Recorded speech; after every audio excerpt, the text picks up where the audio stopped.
Hi, my name is Chris Parkhurst. I'm a documentary filmmaker, and I'm also the host of the Documentary Life podcast, a show that spans 140 episodes, has been downloaded in over 135 countries, and I've been producing for about 5 years. I decided to put each and every episode up here onto YouTube to sort of expand the audience, and as we say in the show, maybe inspire and inform some more doc filmmakers, hopefully like yourself.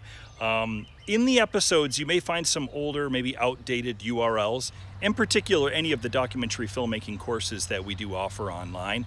If you have any questions about the URLs, simply look in the show notes on this page, here on this YouTube page, and that'll be able to take you where you need to go to.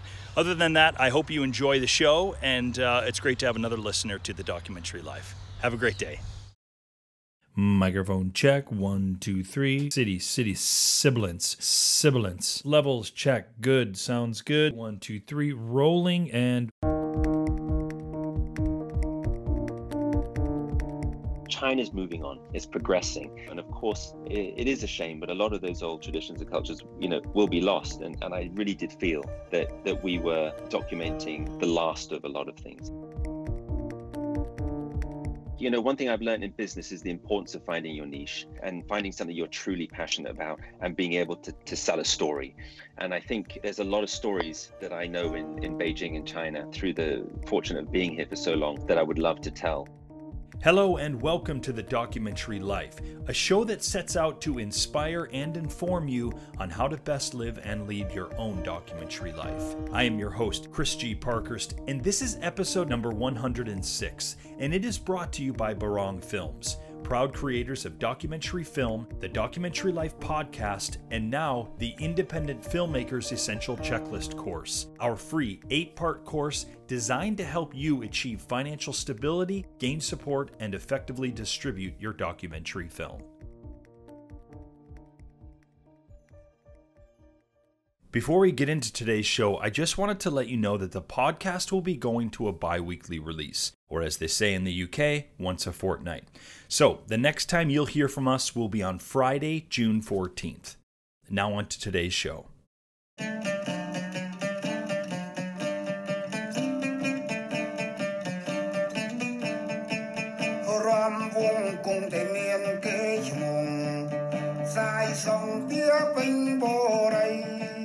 If you've never been to Cambodia, but have seen photos or video footage of it, you've most likely seen one of two things. You've either seen some kind of archival footage of the Khmer Rouge, the notorious radical group that took power in the mid-70s and proceeded to destroy nearly a third of its own population. Or you've seen the images of the magnificent Angkor Wat temples, the incredible stone structures built sometime in the 12th century and then kind of forgotten until they were rediscovered by French explorer Henri Mahot around 1860. Even in photographs, these temples incite ums and ahs. But to see them in person, it's a powerful, mind-blowing experience. The faces of the ruling Angkorian king, Jayavarman VII, that protrude out of these giant monoliths are forever sealed on your brain once you've seen them in person. I truly never grow tired of seeing these temples up close, although until this trip, it had been years since I'd visited the temples in the town of Siem Reap, ground zero for all things Angkor Wat, and all things touristic.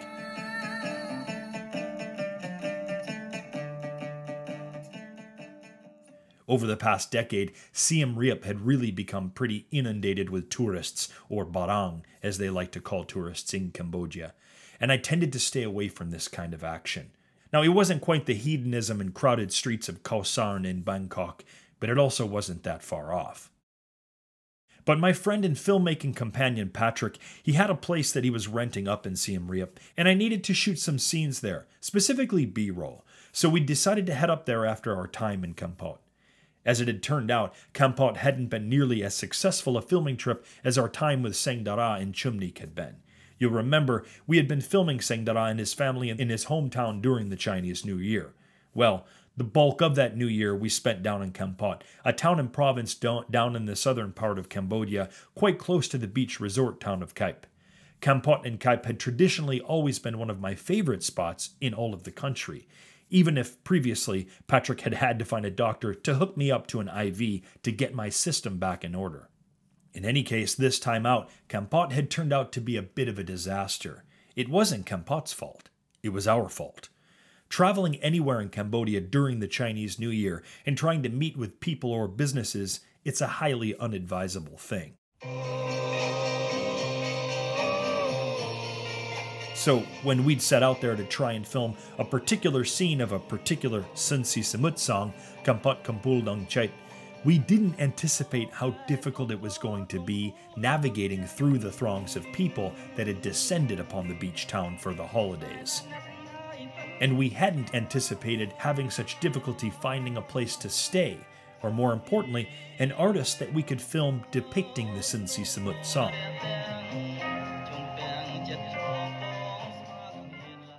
But that was Kampot.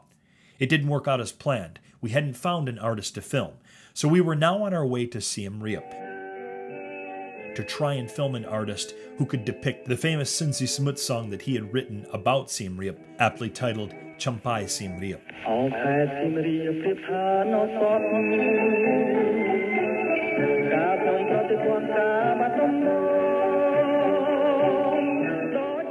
I should probably explain a little something here.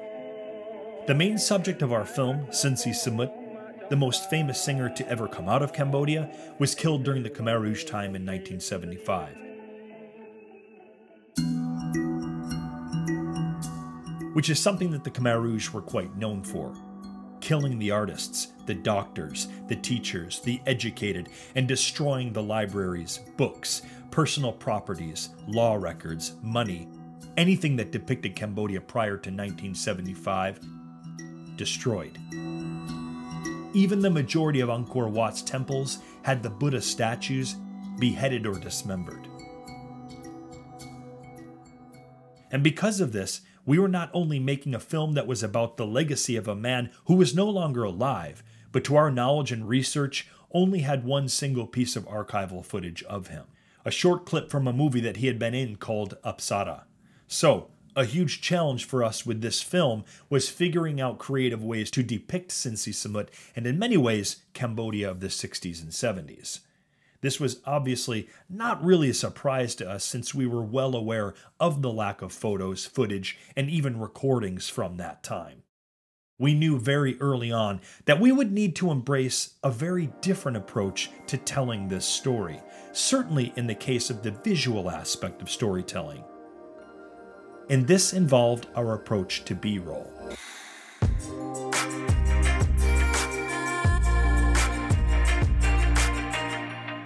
B-roll is just one of those pieces of filmmaking that can either make your documentary look like just another talking head film with the occasional B-roll shots edited in, or it can take your documentary film to another level of complexity.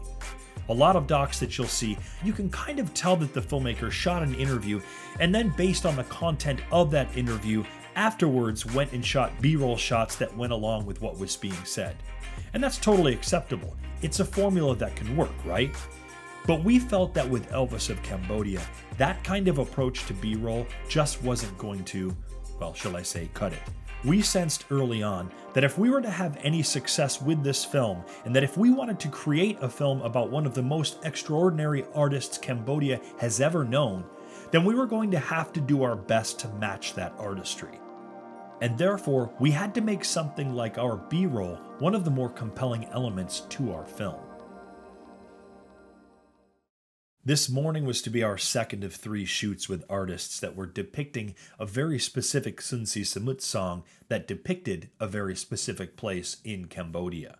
As already mentioned, Kampot hadn't worked out too well, and we were either going to have to cut the Kampot scene or at some point get back down there to try and shoot again.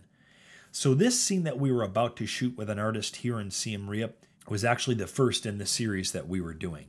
The idea here was to take a local artist, or Viche Takar as they say in Khmer, have them listen to the Sin Si Samut song, and then have them create what the song meant to them. Our Viche Takar in Siem Reap was a painter in his late 30s, a Cambodian military man who was making the majority of his money by selling his paintings of Angkor in Siem Reap. He had this welcoming smile and really seemed to get what we were trying to do, and so we were pretty excited about spending the day filming with him.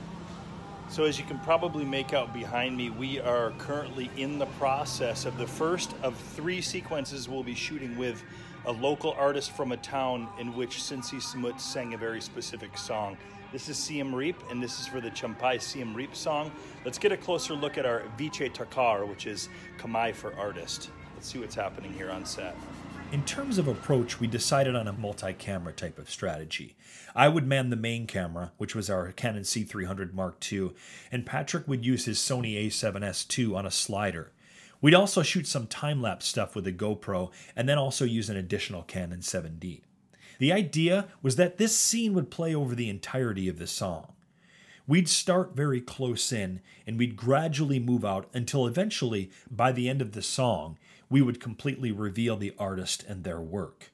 Our shots would be intercut with one another. Now, there might be very tight shots of paintbrush tips dipping into paint, or brush strokes across the canvas. There'd be some tights on hands and eyeballs, slow movements from trees or flowers, or figures as the song progressed and the painting started to take shape. Patrick and I would move and work around one another all day. We'd switch up lenses, camera positions, slider movements, even a few drone shots for good measure. And we would kind of do our very best to avoid distracting our Viche Takar or our painter and just let him get into the flow of his work while we did the same. Again, the whole idea here was to try and shoot our B-roll for the scene in as artistically a way as possible, an artist and his or her work depicting an artist singing about their town or province.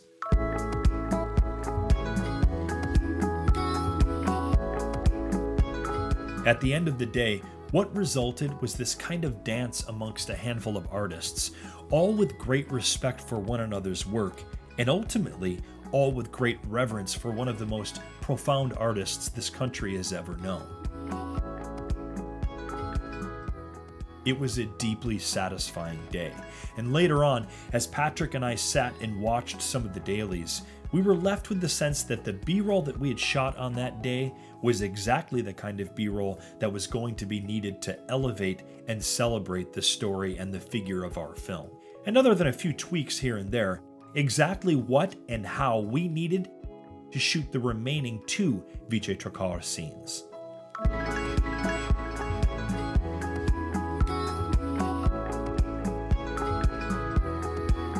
You've been listening to part 6 of our Chris in Cambodia series. I'd like to encourage you to really try and think outside of the box when it comes to shooting B-roll for your own documentaries, and to try and get away from the conventional shooting of interviews and then filming of cutaways afterwards, and instead to try and find more compelling and complex ways in which to shoot your B-roll. If you can, think about what your film might look like without the interview, without the safety net of words, and see if you can visualize a more interesting way in which to visually depict the story of your documentary film. I'll also just quickly mention that you don't always have to fully plan out your B-roll shots all of the time. Sometimes a very interesting shot may present itself when you least expect it, but maybe you decline to shoot it, thinking that it's not something you'd find a way to use. Well, I'm here to tell you that you should shoot it anyway.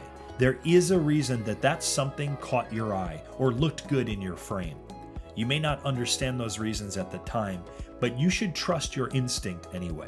You'll be amazed at how once you sit down and begin editing, a shot that you were unsure of at the time, it might suddenly really elevate a scene or moment in a totally unexpected but quite beautiful way.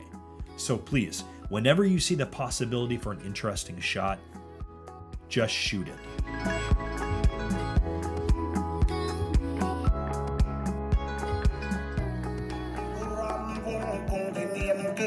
If you'd like to see some of our interesting shots and behind-the-scenes footage of our film shoot with the artist of Siem Reap, you can check out the show notes for this episode and others by going to our website at thedocumentarylife.com. Up next on TDL, our weekly conversation with a documentary industry guest. And I have a feeling that you're really going to like this one. That's all coming up next, here on The Documentary Life. If you're anything like me, when it comes to doc film preparations, checklists are an essential part of that preparation. Whether it's putting together a gear list, storyline notes for an edit, or gathering materials for a grant application, Checklists are very helpful in ensuring that we're prepared for whatever may lie ahead in our doc journeys. Which is why Steph and we've put together a very special offering for you, a free 8-part course we're calling the Independent Doc Filmmaker's Essential Checklist. In this course, we outline the essential areas you need to build or establish in the non-creative or business aspects of your documentary film that will help you to effectively manage, successfully fund, and eventually launch your film out into the world.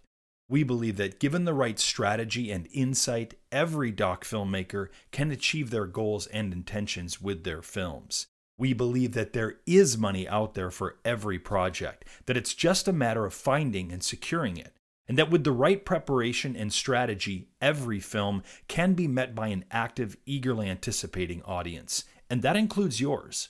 To enroll in the Independent Doc Filmmaker's Essential Checklist and see how the course can help you, just head on over to thedocumentarylife.com/courses. It's free, and just as we do each week here on the show, this 8-part checklisting course will inform and inspire you on your documentary film journey.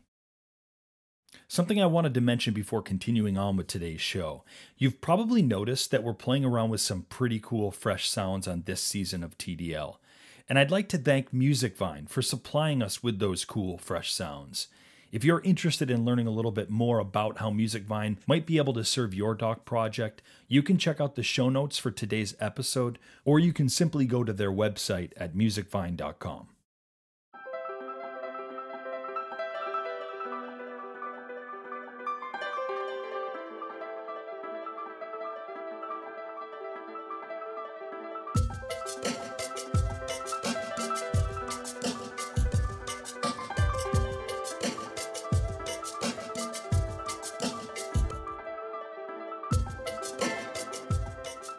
At age 17, Dominic Johnson-Hill left the UK to travel alone to Africa, where he stayed for a year before traveling on to South America and India.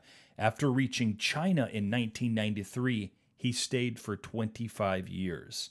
It was in China that he got to know the locals of Hutong, the back lanes of Beijing, and began to learn Chinese.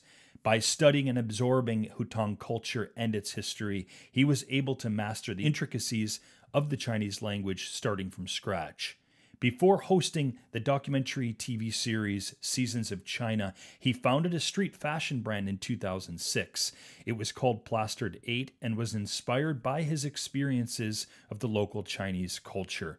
Dominic Johnson-Hill, welcome to the Documentary Life. We're happy to have a conversation with you. Well, thanks, Chris. What an introduction. I'm feeling old. You and me both, man. You and me both. Dominic, a big part of the reason we brought you on today's episode is that a big part of the conversation that we often have, Dominic, is how doc filmmakers, certainly nowadays more than ever, really need to embody this entrepreneurial spirit. And you are someone that can speak at great length about that, and for good reason. And so maybe a nice way to start this conversation would be to talk about, before TV, before doc filmmaking, before the Seasons of China series, which of course we'll get to, you were an entrepreneur and you found yourself in Beijing. Tell us briefly about that story, coming to Beijing and your first instances of entrepreneurship. Yeah, well, as you said in my introduction, I left home at an early age and was really, I did terribly at school in England. And so I felt that staying in England had very little hope for me. And I was always very adventurous. And so I started to travel and hitchhike across, countries and started doing a bit of alpine climbing. And that was 3 years of travel of South America and Africa and India.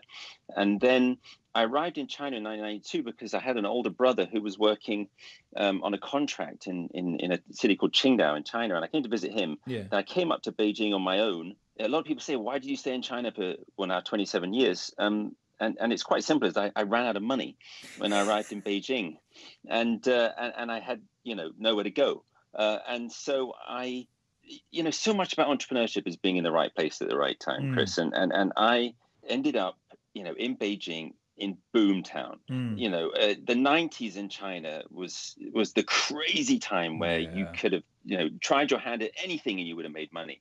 And there were literally 2 bars in the whole city in 1992, and I went to one of those bars and I was rubbing shoulders with CEOs and CEOs of big companies who were coming to China to set up their rep offices, and I was doing jobs that I was totally unqualified for. And so what kept me in China was this incredible, like, just opportunity everywhere. And it wasn't a country that I fell in love with, because it's Beijing's not a city that you come and necessarily like, wow, it's beautiful, like India was. It was flat, it was gray. As foreigners, we had our own money. We weren't allowed to spend, Chinese money. We had to live in foreign designated housing. Yeah. But I started to, it was in China that I started to think as an entrepreneur, and that was because everywhere I looked, there were industries or there were markets that hadn't opened up yet. No one had done this and no one had done that. No one was doing market research. No one had done T-shirts, and I thought, wow, I could do that. I've seen that, work in the West. And then, of course, then you're surrounded by millions of entrepreneurs, because the Chinese are probably the most entrepreneurial race on earth. And so so that's really where I got the bug. I just happened to be in the right place at the right time, and through osmosis learn about how to be an entrepreneur on a street level, and I got hooked. Well, and of course, for any sort of venture like this, you need a certain amount of capital, and you found yourself in Beijing. And as you have said yourself, you didn't have much money. And that is often the case where doc filmmakers don't have a lot of financial resources to begin, in this case, a number of our listeners' first projects. What can you share with us in terms of, maybe advice or suggestion to kind of raise that capital? Well, my first business was in market research, and it was really... I love travel, and so I traveled out to parts of China that no one else wanted to travel to, because they were so off the beaten track. But there were still millions and hundreds of millions of customers there, and I applied myself and set up networks, through taxi drivers and kiosk owners, and I was providing information on products, foreign products that were being sold in China. It was very basic stuff, so I didn't need an awful lot of money. All I needed to do was buy a fax machine for the taxi driver, who would then drive around and gather the information and fax it to me, because it was before email. So my startup cost on that was quite small. But what I found was, I had the market because no one else was doing it. So it was the right place and right time. But in terms of creative projects, and now I'm in the creative industry with my current brand called Plastered, is that what I really found was at the beginning, I was able to get incredible talent to work with me for almost nothing, and if not nothing, if I could sell them a good idea. And what I found was with creatives, because I hadn't worked in the creative industry before, is that if I was passionate about an idea and I could pitch it well to someone, it was the amount of people that would fall in line and work with me on that idea for almost nothing. Wow. Or quite often just for nothing, because they were behind the idea. And so really I had to work on my skills as a salesman, and my skills in terms of storytelling, so that I could get people to join in that journey with me. Because when I started Plastered, and still to now, I don't know how to use design software, and I'm now an artist. But I got to what I found was that the better I was at selling a story or selling an idea, and then documenting it well, and then putting that content in a decent form that people would see that I had done interesting things before, and then more and more people would want to join in that journey that I was on. So at the beginning, I started Plastered with it was 30,000 RMB, so around $5,000.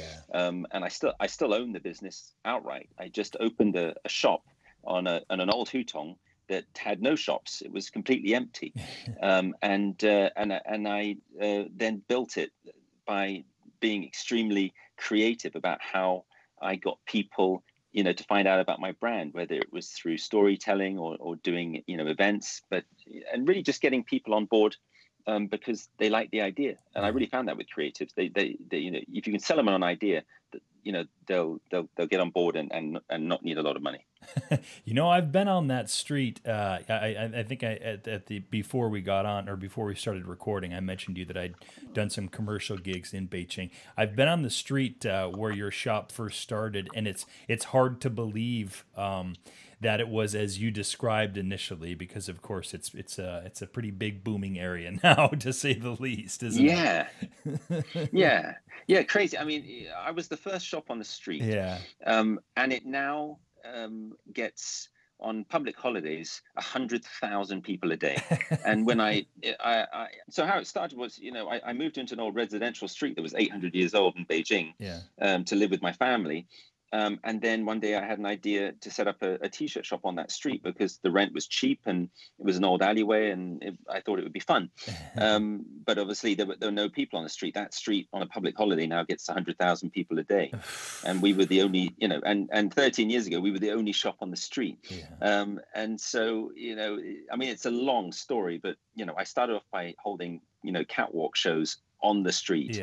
And then people started to come and interview me, and I made some fun videos with my mobile phone, and did a lot of events, and then more people started to open shops on that street, and then it turned into like the busiest retail street in Beijing, which is unbelievable.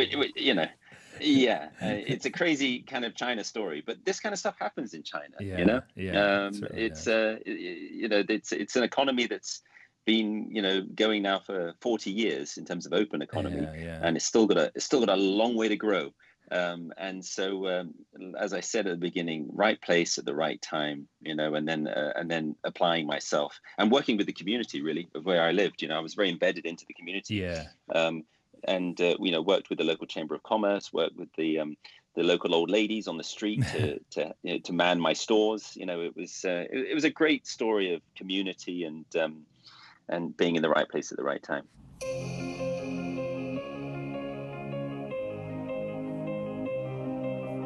In 2016, China's 24 solar terms was inscribed on UNESCO's representative list of intangible cultural heritage of humanity. The ancient Chinese divided the sun's annual circular motion into 24 segments, or solar terms. It is wisdom of China's traditional agricultural civilization and has been passed down from generation to generation.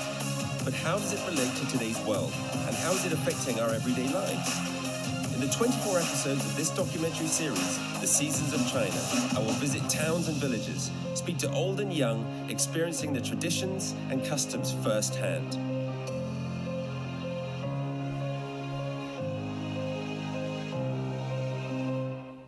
Well, speaking of right place at the right time, your current documentary series, of which you are the presenter on, is called Seasons of China. Let's turn direction a little bit towards Seasons of China at this moment. And maybe at this time, let's turn our direction to Seasons of China a bit. And how did that first come to be for you? Were you in the right place at the right time? How did that series happen, Dominic? Well, then when I take you back to when I opened my T-shirt shop, China's most famous talk show host came to my store. And I was talking about the importance of story. Is when she came to the store, I told her the story of my brand, and then I took her to my house that was behind the store and introduced her to my children, and then told her the stories of the designs. And she was so into the story that she asked me to go on her chat show. And, in China, you're talking, China's Oprah Winfrey. So you're talking, her show gets audiences of up to sort of 20 million. Oh, boy. And that was my first ever time on television, was on a chat show with 20 million people watching. And I pulled off a bit of a marketing stunt because I wore a T-shirt on the show that had my telephone number on it without telling anybody. And then during the show, she pointed out my T-shirt, and then everyone started calling my number. But then what happened from there was people thought I was good at telling stories, and I try to be entertaining, and obviously I speak Chinese, and it was a great story for Chinese media. A foreigner who speaks Chinese, he celebrates Beijing through these designs on his T-shirts, and it went from one show to the other. And then, I was never passionate about television. In fact, I was very anxious in front of the camera, but I just, pushed myself. And then it was show after show, and then I ended up as a judge on China's entrepreneur show that you have in America, like the Shark Tank, whatever you call it there. I did that show for 6 years. And then I did a show on CNN very quickly one day, and then I got spotted. And then I got asked to do a show that was owned by Fox called The Vintage Hunter, where I traveled around the world to vintage markets. And then I do a lot of shows in China. I'm very known in China on television as one of these foreigners who speaks Chinese. He's been here a long time, and so I get pulled in to do a lot of shows. Whenever there's a public holiday or some celebration, there's like, let's interview Dominic. He's the the random foreigner. That's so wild, that's been here a long time. And so it started with a t-shirt shop, and then it ended up as a television presenter. So I feel incredibly blessed and fortunate to be in this position. I hear that. And I hear that. Yeah. I quite often ask myself how it all happened. But the Seasons of China was quite funny, because Seasons in China it's a 24 episode show. Yeah. And we had to, record that in 1 year, because it's 24 seasons and each season happens every 2 weeks. And it coincided with me being in China for 24 years, and it just seemed too good to be true. Wow. And so, I was asked to present it. It didn't make any financial sense to me, because I wasn't, paid a huge amount of money to do it. And I've got, a team of 20 people and a retail business. Yeah. A lot of other responsibilities, but I'm so passionate about travel, and I love China so much, and I love getting out to the countryside where you see the real China. Yeah. And so I had to have a long word with my wife after she'd had a glass of wine and say, listen, something's come up. Yeah, right. And, for maybe the next year or two. We also, yeah, exactly. And, we also have 4 daughters, so, and she was so sweet. And she's like, I know how much you love this, and you should do it. And so I committed and did it. And it was every 10 days, I was off for another adventure. Unbelievable. And it was probably the most incredible year, if not the most incredible year of my life. In terms of sort of the day-to-day production, can you paint a picture on, well, first of all, what was the size of the crew that you were operating with as a presenter? And then how much time was being spent on sort of research and content building before you would arrive in a village or in a province? Okay. Because it's China, and this was well funded, we had quite, a large team, I guess, compared to maybe a lot of documentaries that you might do in the West. So we had 2 cameramen, we had a sound guy, we had a director, we had a director's assistant, and then we would, in each province that we traveled to, have a local government assistant who would help us, in filming in certain villages and areas. And you need to have government permission to film in any area in China. Yeah. So we would have, they would be along to help as well. So, there would be, upwards of, 8 of us for the shoot. Yeah. And so it's quite a large, I guess, compared to maybe some of your listeners who are working on a smaller budget, would be quite considerably a large team. So my name's Dominic Johnson-Hill. Even though I'd been in China for a very long time, I never knew about the 24 solar terms. I'm very excited to learn more. So to go on a journey, for me, is fascinating. Right now, here in Guizhou, we're in a beautiful mountain part of it. Now, we've just headed from a place called Shiqian up to a village called Lousha. Now, the reason I'm heading to this village is because I've heard on the internet that they have incredible local customs and traditions here. And it's a great place to learn about Lichun, or the start of spring. In terms of being the presenter and being the interviewer, how much say did you have, Dominic, in some of the actual content that was being filmed? Certainly your leading conversations, but was all of that prepped for you beforehand, or again, how much say did you have in that content? Well, I mean, I'm very passionate about story, yeah. And that's how I really built my brand. And so at the same time, I'm running a business, so I'm not writing the script. So I would be sent a script usually a week prior to the filming, and that was researched by a team of probably 3 or 4 people, in the private production company, and also with the help of the Chinese news agency. And then we would arrive. But where I played a big part was, some of the really interesting parts of the documentary are my conversations with people in these provinces, and a conversation. Oh yeah, I totally agree.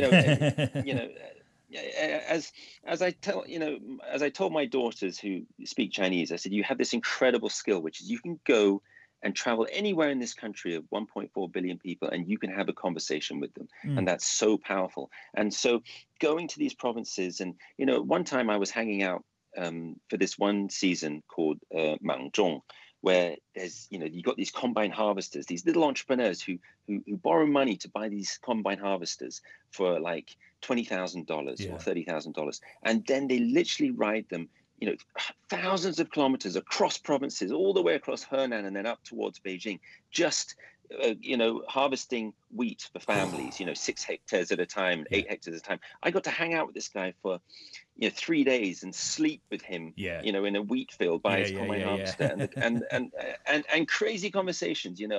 That he has no idea about England. A whole bunch of flies came into the combine harvester, and he said to me, "Do you have flies in England?" I'm like, "Yeah, we do have flies in England." Very innocent conversations like that.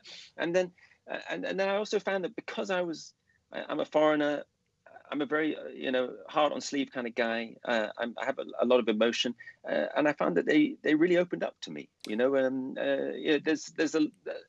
With any society within itself, there's a lot of complications. We English people are quite distrustful of each other. When I hear an English person speak, your wife is English, this. As soon as an English person speaks, you're like, okay, he's private school, he's public school, he's north, he's south, and then you start to judge each other. But this is an English guy who's 6'3", he's bald and he's got a big nose and he speaks fluent Chinese, and he's talking to me about, my relationship with my wife, which was a funny one because he's away from his wife, for so long, harvesting this wheat, and he really opened up to me. So it was fascinating. So I got to dictate the story on that side, which was that I got to have incredible conversations with people, and really found that they got to open up, and also, I got to lead this story in that, it's so fascinating, these things from a foreigner's perspective. Oh, man. So it was a lot of fun. As you were making Seasons of China, were you always kind of aware that you guys were filming moments and you were filming people and parts of culture that soon, at some point in time, will no longer be? Like, were you constantly aware of that you were putting something down on film, you were documenting something, and there's importance in that? Yeah, absolutely. You're talking about when I arrived in China in 1993, there was 400 million less, more people living in the countryside than there are now. And so with that whole mass migration into the cities, you're seeing a lot of these cultures disappearing. And I even, in one of China's oldest provinces, Shanxi, which is where really the Han Chinese come from, on the Yellow River there, I got to hang out with a guy who's given money by the government to try to restore local customs and traditions. I got to hang out with an ironmonger who makes tools for farmers and fixes tools for farmers. Absolutely fascinating guy. And another woman who weaved red lanterns that everyone hangs outside their houses during Chinese New Year. Oh yeah. And they're trying to preserve all this culture, and it's his hard job to do it. But in a country as old as China is, 2,800 years, you could go back 3,000 or 4,000 if you like. And there's so much culture and history, and it's very difficult to preserve that. So really, yes, absolutely. And even down in Yangshuo, I was hanging out with the guys who do the fishing with the cormorant birds. Of course, a lot of people envisage China, these guys in these large straw hats and fishing with birds, these cormorants. I got to hang out with them, and really, no one does it anymore. It doesn't make sense, that type of fishing for them. But some of them are still there, and they're doing it, if anything, for tourist purposes. But it was amazing to be on a boat and to see a guy let go of his cormorant and see it swim underneath my boat and catch a fish right underneath. Now, albeit that fish he had pre-caught and tied it to a piece of string and to a rock and left it on the bottom of the riverbank so that his cormorant could catch it. His cormorant was definitely out of shape, but I did get to see it happen, and then you did get a feel for it. But there's so much culture. China's moving on. It's progressing, and it's still got a long way to go. And of course, it is a shame, but a lot of those old traditions and cultures, will be lost. And I really did feel that we were documenting the last of a lot of things, especially with the farming, because that's really the last generation of the small farmers. Every family would get a 600 a hectare of land for each member, and they're still holding on to that. But those people are now in their 50s and 60s, and they're getting too old to farm, and their kids are in the cities, and they can't come back to help them. So that land is going to get redistributed, and it's going to become big farms. Dominic, as we wrap up our conversation here, I'd like to sort of ask you, having worked at great length on this docuseries as a presenter, does it inspire you or scare you away from actually doing your own documentary film? It does not scare me away at all. Yeah. In fact, I think, one thing I've learned in business is the importance of finding your niche, Yeah. and finding something you're truly passionate about and being able to sell a story. I happen to sell T-shirts and artwork. It doesn't sell if I can't sell the story behind it. And I think there's a lot of stories that I know in Beijing and China, through the fortune of being here for so long, that I would love to tell. And if anything, we're wrapping up, the whole back end of it now. Yeah. I'm really would love to get back into doing documentary. It's and China is a great place to do it, because I think you can find funding here. There's a lot of funding for the arts and culture, and I think if I can find the right story, find the right niche, and find some support and get people behind it, that I could tell a really good story. So absolutely, I would love to do more documentary. Well, Dominic, if I am fortunate enough to find myself in a commercial or documentary job over in Beijing again, I certainly hope to pop by the Plastered shop, and I'd love to hang out with you, man. Oh, please do. Yeah, absolutely. And I'll take you for a swim in an old lake in Beijing. And it would be a pleasure to have you over. That's wonderful. I love it. Thank you so much for being on The Documentary Life, Dominic. Thanks for having me, Chris. Don't forget, if you're interested in our free 8-part course, the Independent Doc Filmmakers Essential Checklist course, go to thedocumentarylife.com/courses. Thanks again for listening. We'll see you in 2 weeks' time, Doc Lifer.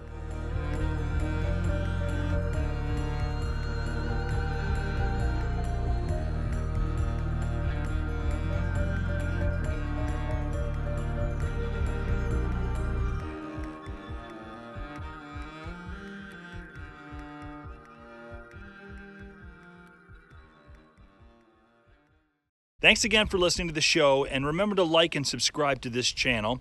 Also, remember, for any of the URLs that may or may not be outdated and you want to get the most up-to-date information, perhaps for the documentary filmmaking courses, for the blog, for other episodes, just go ahead and check in the show notes below on this YouTube page, and that'll give you the correct URLs to use. Thanks again. Have a great day.